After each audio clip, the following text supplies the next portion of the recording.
Brian and I lost our second baby in pregnancy just 2 days shy of 23 weeks.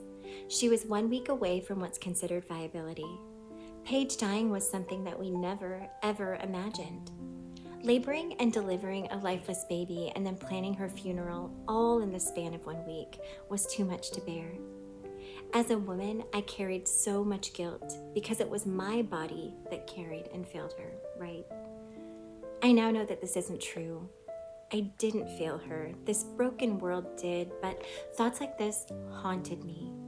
My nights were sleepless, but not from feeding a newborn. My body was still physically recovering from a birth, but I didn't have the reward or the gift of that precious newborn to hold and snuggle, which made the tender places of my body and trying to dry up the milk that came in feel absolutely excruciating. The grief I experienced for months and years after she died was thick and sticky.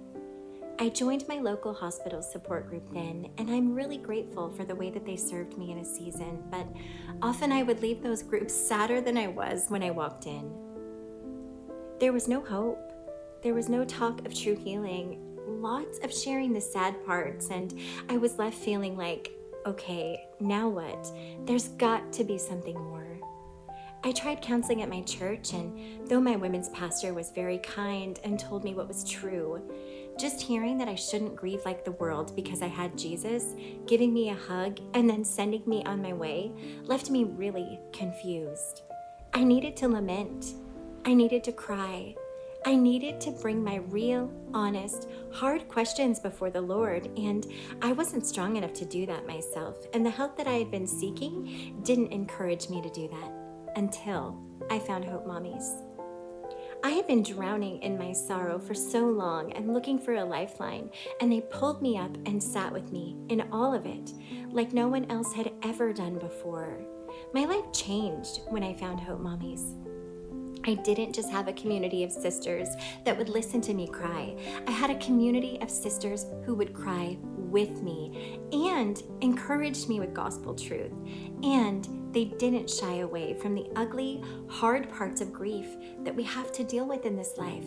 They challenged me. They remembered and honored Paige, and they reminded me that though I am separated from her for now, and that is so awful, in Christ she is safe, whole, alive, and wanting for nothing. In Christ, I will see her again.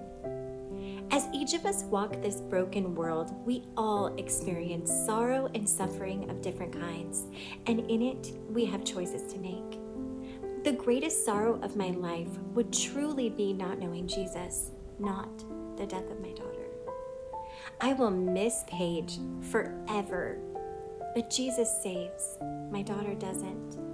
Paige is a part of me. She changed me for the better, and I don't want to miss the life that God has for me here, right now. My husband gets a better wife because of Hope Mommies. My living children get a healed and whole mom because of Hope Mommies.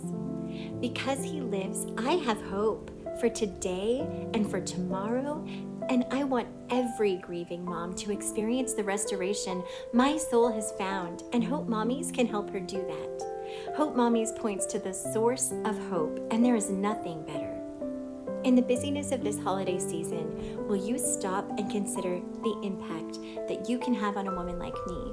Honest community and the hope of the gospel changed my life then, now, and for eternity.